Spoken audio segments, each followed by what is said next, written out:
Star news 21 नजर हमारी, विश्वास आप। आज 26 जनवरी 2022 गणतंत्र दिवस के दिन कोसी कला गोपाल बाग पर एक पब्लिक लाइब्रेरी का अनावरण किया गया। प्रेम सुख कौशिक निवासी फालिन काफ़ी समय से गांव फालिन में एक लाइब्रेरी चला रहे थे जो कि निःशुल्क थी और सभी पढ़ने वाले बच्चों को प्रोत्साहित कर उनको किताबें मुहैया करा रहे थे।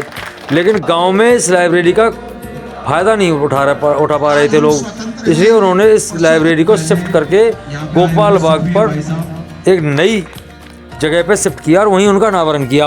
इस अनावरण के मौके पे तमाम गणमान्य लोगों ने अपनी बात रखी और युवाओं को और छात्रों को इस लाइब्रेरी का फ़ायदा उठाने की बात कही। और आज हम एक लाइब्रेरी के उद्घाटन में यहाँ मौजूद हैं, धन्यवाद करता हूँ। अभी मैं एक दिन चंडीगढ़ से आ रहा था, रास्ते में सोनीपत है, सोनीपत में एक स्कूल है, वह स्कूल अपने 100 साल पूरे कर चुका है। तो मैंने सोचा कि ये फालिन में भी मंदिर पे व्यवस्था रखी थी, वहाँ भी बताया। कुछ दिन तो बच्चों को शौक रहा, उसके बाद फिर बच्चे बहुत कम हो गए, यानी बाद में ऐसा हुआ कि आने ही बंद हो गए। फ्री की व्यवस्था है, बहुत सारी पुस्तकें इनके पास हैं और भी ये अरेंज करने की बात कर रहे हैं और अपने पास से सब व्यवस्थाएं की हैं। कुछ पुस्तकें और बता रहे थे दिल्ली से आ रही हैं। तो मैं तो यही कहूँगा कि जो भी हमारे पढ़ने वाले बच्चे हैं वो कुछ समय यहाँ जरूर दें। मोबाइल से हर चीज नहीं मिलेगी और पढ़ने और लिखने, हमने कई लोगों के शास्त्र पढ़े हैं, कई लोगों को पढ़ा है, तो वो अपने लिखने की पद्धति में और पढ़ने की पद्धति में बड़े कायल होते थे। वो एक एक दिन की परिचर्या लिखते थे और एक एक दिन पढ़ाई करते थे। आज भी मैं ऐसे कई साथियों को जानता हूं जो कई कई घंटे शास्त्र पढ़ते हैं आज भी। ऐसे मैं गृहस्थी लोगों को जानता हूं जो कई घंटे शास्त्र का अध्ययन करते हैं। तो मैं अपने इन साथियों से तो अवश्य कहूंगा, जो हमारे युवा साथी हैं या जो कंपटीशन टेस्ट की तैयारी वगैरह कर रहे हैं या हमारे 10th 12th के जो बच्चे हैं, जो पुस्तकें यहाँ उन्हें और चाहिए उपलब्ध हो जाएंगी, उसकी चिंता आप ना करें। बताएं प्रेम सुख भाई को, पुस्तकों की व्यवस्था वो जरूर अरेंज करा देंगे। तो निश्चित अच्छी पहल प्रेम सुख भाई की और सभी साथी और निरंजन और आपके परिवारों के जो लोग थे, जो नौजवान थे, हंसते हंसते फांसी पर चढ़ गए, तो वो इसके लिए चढ़ गए कि आने वाली जो पीढ़ियां हैं वो नए लोकतंत्र के मापदंड स्थापित करेंगे। भारत पुनः विश्वगुरु बनेगा। भारत के आने वाले युवा बेरोजगारी से मुक्त होंगे, भ्रष्टाचार की चल रही परंपरा से मुक्ति मिलेगी। लेकिन अभी कुछ दिन पहले कोरोना की बीमारी आई थी, हम देख रहे थे, हमने आजादी की लड़ाई नहीं देखी, लेकिन हमने महसूस किया कि 1947 में भी आम आदमी अपने बच्चे को अपनी कमर पे लेके और अपने सामान को लेके सिर पर रख के भाग रहा था, और जब आपदा आई तो आम आदमी तो वही की वही था। आज उसका बच्चा भी उसकी कमर पर था और उसका सामान भी उसके सिर पर था।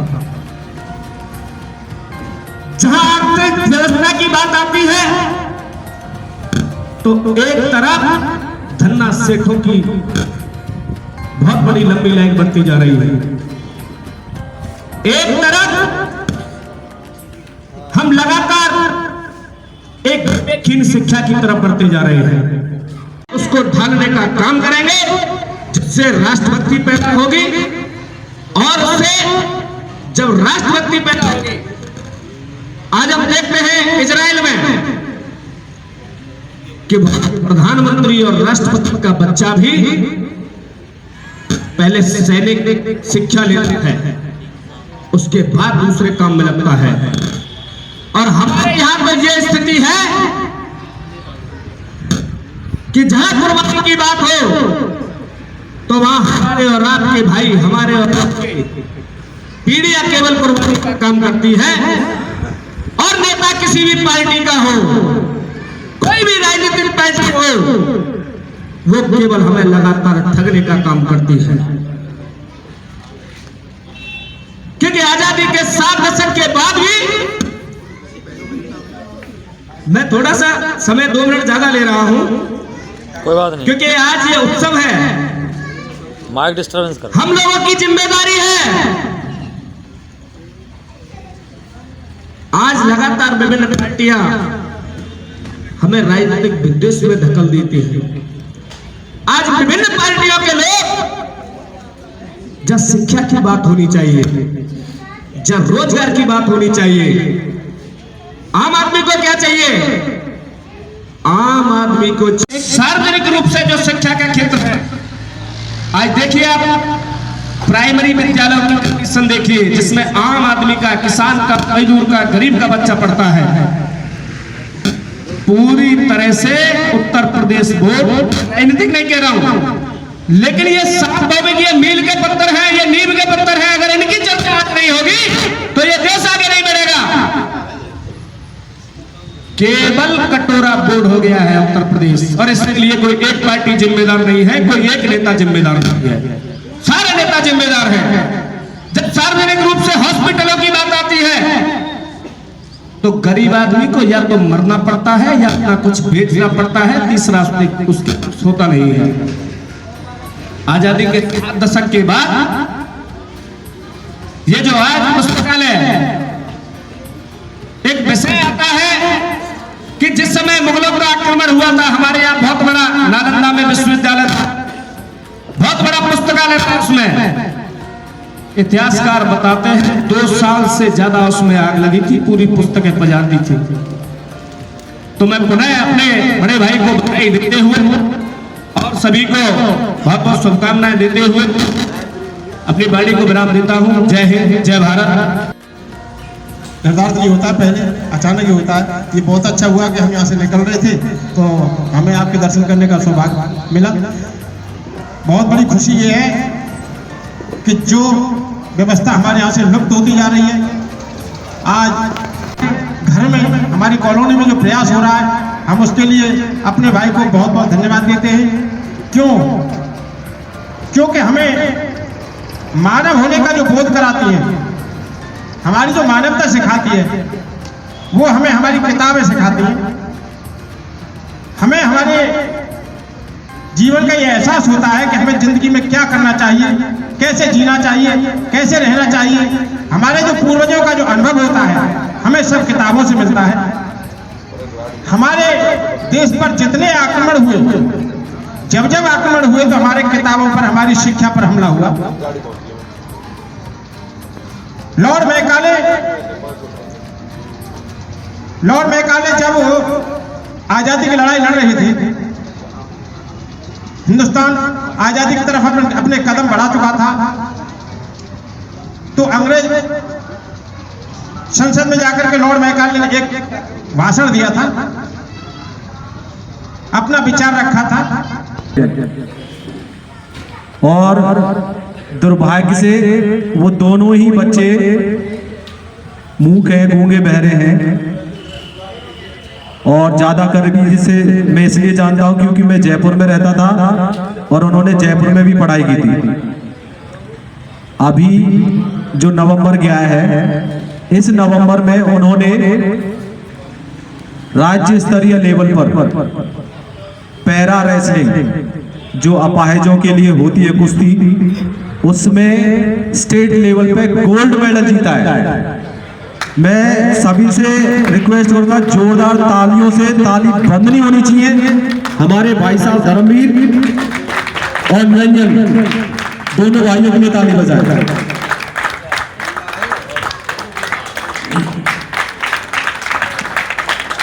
और सभी हमारे साथ वो विश्व स्तरीय लेवल पे पूरे ब्रह्मांड में उस भाषा को कोई भी समझ सकता है, और वो है हमारे शरीर की भाषा, हाथ पांव की भाषा। मुझे प्यास लग रही है, मैंने ऐसे कर दिया। मेरे को किसी को बुलाना, मैंने ऐसे कर दिया, तो वो भाषा ये समझ सकते हैं। अभी इनको समझ में नहीं आ रहा कि मैं क्या बोल रहा हूँ और यहाँ पे जो बोल के गए उन्होंने क्या बोला है, लेकिन इनको इतना जरूर समझ में आ रहा है कि राष्ट्रीय पर्व है, बहुत सारे लोग यहाँ पे इकट्ठा हुए हैं और अभी जो इनको बुलाया है वो इनके स्वागत सम्मान के लिए ये बिल्कुल समझ लें। तो अभी हमारे चेहरे की मुस्कुराहट ऐसी हो, हमारे शरीर में कह सकते हैं जो उत्साह हो, जो इनको महसूस हो, इनको गर्व फील हो कि इन्होंने हमारे क्षेत्र के लिए बहुत बड़ा काम किया है। जोरदार तालियों से स्वागत किया जाए भाइयों का। बाबा वहीं प्रेमचंद कौशिक ने अपने ही गांव के 2 मूक बधिर पैरा रेसलिंग के गोल्ड मेडल विजेताओं को पुरस्कृत किया और उन्होंने वहां आए गणमान्य व्यक्तियों द्वारा माल्यार्पण कर उनका स्वागत सम्मान कराया। यह बहुत बड़ी बात है कि ऐसे युवाओं को प्रोत्साहित करने से युवाओं में जागृति पैदा होती है और इस पुस्तकालय का जो काम है वो भी जागरूक युवाओं को और बच्चों को नई नई शिक्षा देने का किताबों के माध्यम से, यही उनका एक बेहतरीन काम है प्रेमचंद कौशिक का। देखिए हमारी एक खास रिपोर्ट।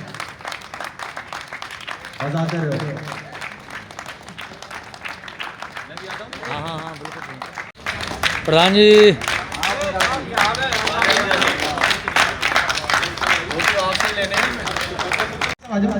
आप ही आ जाओ, जॉइन करो संदीप भाई।